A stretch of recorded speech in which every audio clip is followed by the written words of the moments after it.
दोस्तों यहाँ पे हमारे गुड़ पारे अच्छे से ठंडे हो गए हैं। देखो कितने ज़्यादा क्रिस्पी और करारे बने हैं। साउंड सुनो।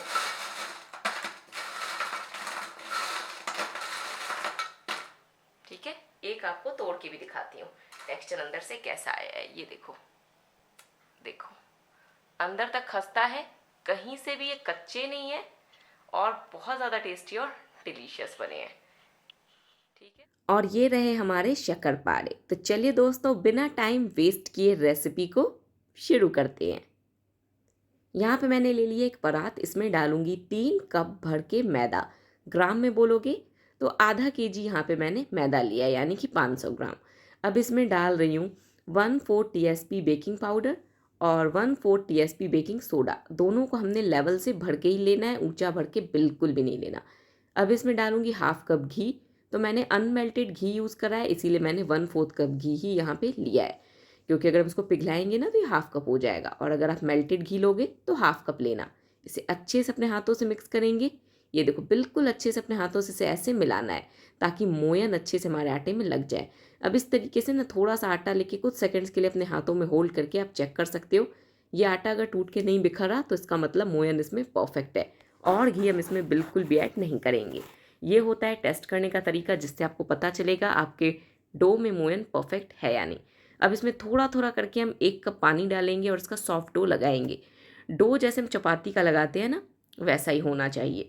तो आप पानी के मेजरमेंट पे मत जाना, बस जैसे आप चपाती का रोटी बनाने के लिए डो लगाते हो ना, वैसा ही डो यहाँ पे आपने शक्करपारे और गुड़ पारे का भी लगाना है। ना ही उससे सॉफ्ट होना चाहिए डो, ना ही उससे हार्ड। ये देखो यहाँ पे हमारा डो लग चुका है। इसे 5 मिनट के लिए साइड में रख दूंगी रेस्ट करने के लिए। डो की एक बार टेक्सचर आप देख लो। देखो इस तरीके से, ऐसे अगर आप पेड़ा बना के अपने हाथों में लो ना, ऐसे दबाओ तो आसानी से फैल जाए, ऐसा होना चाहिए डो। डो को मैंने 5 मिनट का रेस्ट दे दिया है। वापस से एक बार इस तरीके से इसे नीट कर रही हूँ। अब इसको 2 बड़े बड़े पार्ट में मैं डिवाइड कर दे रही हूँ। आप चाहो तो 3 पार्ट में भी कर सकते हो। किनारों को अच्छे से स्मूथ कर ले, नहीं तो जब हम इसे बेलेंगे ना तो किनारों से क्रैक्स आ जाते हैं और फिर जो पाड़े फ्राई होते हैं वो अच्छे नहीं लगते। तो किनारों को स्मूथ करके इसे हम इस तरीके से बेलेंगे, और बेलते टाइम ना ही हमने सूखे मैदे का यूज़ करना है और ना ही घी का। देखो इस तरीके से जब रोटी थोड़ी बड़ी हो जाए ना, फिर बेलन को बस अपनी साइड की ओर चलाते हुए रोटी को बड़ा करना है, और थिकनेस रखनी है 1/4 इंच। ज़्यादा मोटा इसे ना बेलें, क्योंकि इसमें बेकिंग पाउडर बेकिंग सोडा भी डली हुई है, तो जब ये ऑयल में जाएगा ना तो ये फूल के अपनी साइज से डबल हो जाएगा। देखो ऐसे मैंने इसको 1/4 इंच की थिकनेस में बेल लिया। अब 1 से 1.5 इंच के पीसेज में इसको कट करूँगी। अगर आपको लंबे वाले पाड़े पसंद हैं तो आप इस तरीके से जब कट करो ना तो इसको 2 इंच के पीसेज में कट करना। मैं इसे 1 इंच के पीसेज में ही कट कर रही हूँ। यह आपके ऊपर डिपेंड करता है, आप लंबे बनाना चाहो या इस तरीके से छोटे छोटे। अब इसे निकाल लूँगी एक प्लेट में। इस तरीके से अपने हाथों से इसे हम आसानी से अलग कर सकते हैं। ऐसे ये देखो ऑयल मैंने गर्म होने रखा है। पारे फ्राई करने के लिए ना हमें मीडियम गर्म तेल की ज़रूरत है। तेल ना ही बहुत तेज़ गर्म होना चाहिए और ना ही ठंडा, इस बात का खास ध्यान रखें। इसी तरीके से मैं यहाँ पे ये दूसरा पेड़ा भी बेल लेती हूँ। किनारों को स्मूथ करा। अब इसकी एक बड़ी सी रोटी बेल ली, जिसकी थिकनेस मैंने 1/4 इंच रखी।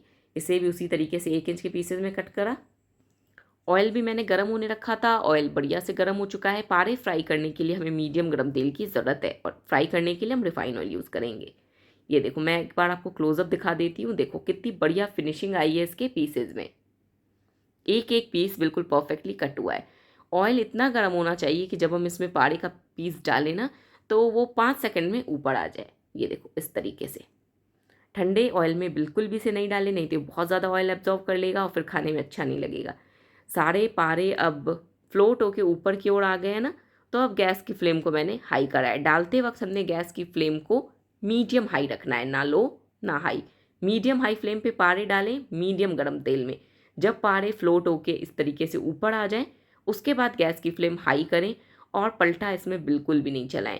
जब इस पर हल्का सा कलर आना स्टार्ट हो ना, उस टाइम पे इसमें पलटा लगाएं, क्योंकि हम इसको मीडियम फ्लेम पे जब डालते हैं तो ये बहुत सॉफ्ट होते हैं। अगर तुरंत इसे पलटेंगे तो टूट जाएंगे। पारे जब ऊपर फ्लोट होने लगे ऑयल में, उसके बाद कम से कम 2-3 मिनट तक आप इसे बिल्कुल भी ना छेड़ें। उसके बाद आप इसे पलटे से चला लें। अब देखो जब पाड़े ऊपर फ्लोट होने लगे उसके बाद गैस की फ्लेम मैंने हाई करी थी और हाई फ्लेम पे इसे इस तरीके से गोल्डन कलर आने तक फ्राई करा। ये देखो पाड़े देख सकते हो कितने खस्ते बने हैं और अपनी साइज से बिल्कुल डबल हो चुके हैं। तो अब इन्हें निकाल लूँगी ऑयल से बाहर। और अब ऑयल हमारा तेज़ गर्म है ना, तो अब जो हम सेकंड बैच फ्राई करेंगे ऐसे नहीं डालेंगे, गैस की फ्लेम को पहले ऑफ करेंगे, थोड़ा सा ऑयल का टेम्परेचर कम होने देंगे, उसके बाद इसमें सेकंड बैच ऐड करेंगे ताकि तेल का टेम्परेचर वापस से मीडियम हाई हो सके। सारे पाड़े मैंने फ्राई कर लिए हैं। अब मैं आपको एक ही वीडियो में 2 रेसिपी बता रही हूँ। यहाँ पे मैं गुड़ पाड़ा भी बनाऊँगी और शक्कर पाड़ा भी। तो जो पाड़े हमने फ्राई किए उसको मैंने 2 पार्ट में डिवाइड कर दिया और एक पार्ट के लिए यहाँ पे मैंने 1 कप कटा हुआ गुड़ यूज़ करा है और उसमें डाला है 1/4 कप पानी। गैस की फ्लेम मैंने हाई रखी है। हाई फ्लेम पे गुड़ को मेल्ट होने तक पहले हमें पकने देना है। उसके बाद मैं आपको बताऊँगी आप चाशनी कैसे चेक करोगे। ये देखो अभी गुड़ पिघल रहा है, तो इससे पहले हम अच्छे से पिघलने देंगे। गैस की फ्लेम को मैंने हाई रखा है।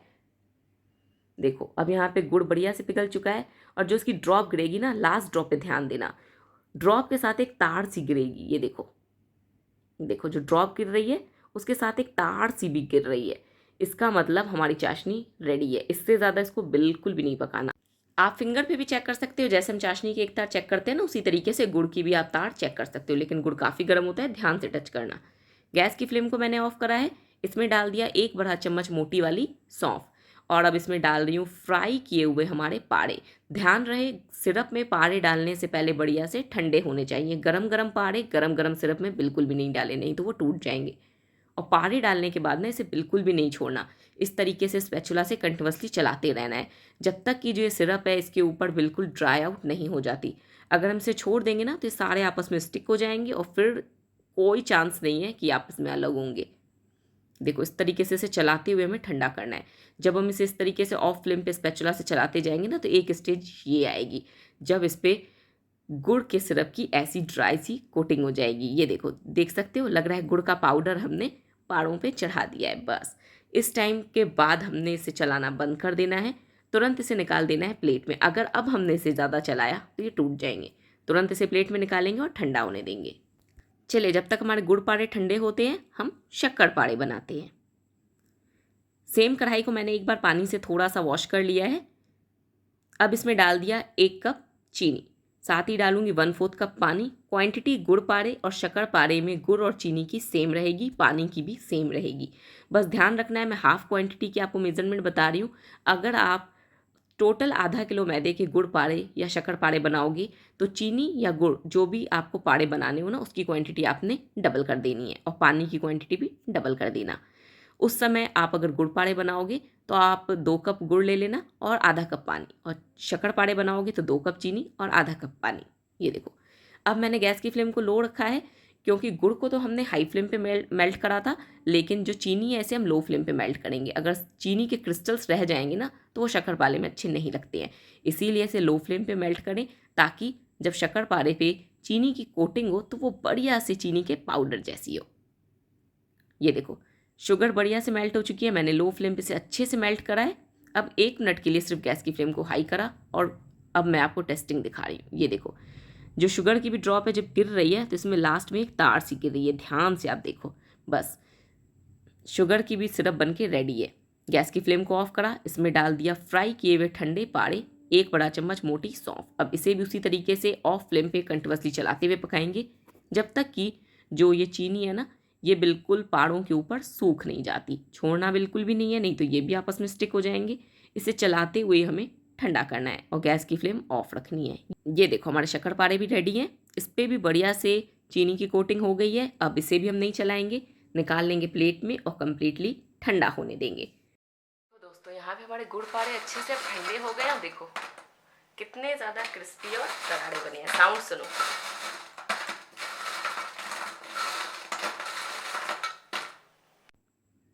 जब शक्कर पारे और गुड़ पारे बढ़िया से ठंडे हो जाएंगे उसके बाद हम इसे एयर टाइट जार में भर के 2-3 महीने तक स्टोर करके आराम से खा सकते हैं। ये बिल्कुल भी ख़राब नहीं होते। वैसे अभी तो होली का टाइम है तो होली पे हम सबके घर पे गुड़ पारे या शक्कर पारे तो ज़रूर बनते हैं। दोनों रेसिपी मैंने आपके साथ शेयर करी है, आपको जो पसंद हो आप वो बना लेना। बस ध्यान आपने रखना है शुगर सिरप और गुड़ की सिरप का। जैसे गुड़ पिघल जाता है ना समझ लेना ऑलमोस्ट आपका गुड़ का सिरप रेडी है। तुरंत आप उसे चेक करना। जब आप स्पैचुला से ड्रॉप गिराते हो, बस लास्ट ड्रॉप पे ध्यान देना। जो ड्रॉप गिरेगी उसके साथ एक तार सी गिरेगी, जैसे लट्ठा होता है ना, बिल्कुल उसी तरीके से आपकी चाशनी हो जाती है, चाहे वो गुड़ की हो या चीनी की। गैस की फ्लेम ऑफ करना और तुरंत उसमें पारे ऐड कर देना। और हाँ, चाशनी चेक करते टाइम गैस की फ्लेम लो रखना, नहीं तो चाशनी ओवर कुक हो जाएगी। तो दोस्तों, कैसी लगी आपको हमारी आज की रेसिपी? मुझे नहीं लगता कि आज की वीडियो देखने के बाद आपको आगे कभी गुड़ पारे या शक्कर पारे के लिए कोई और वीडियो देखने की ज़रूरत पड़ेगी।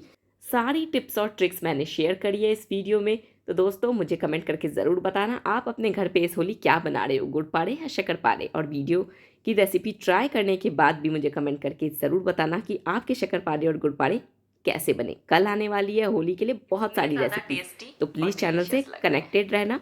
तो चलिए मिलते हैं कल एक और रेसिपी के साथ, तब तक के लिए बाय बाय।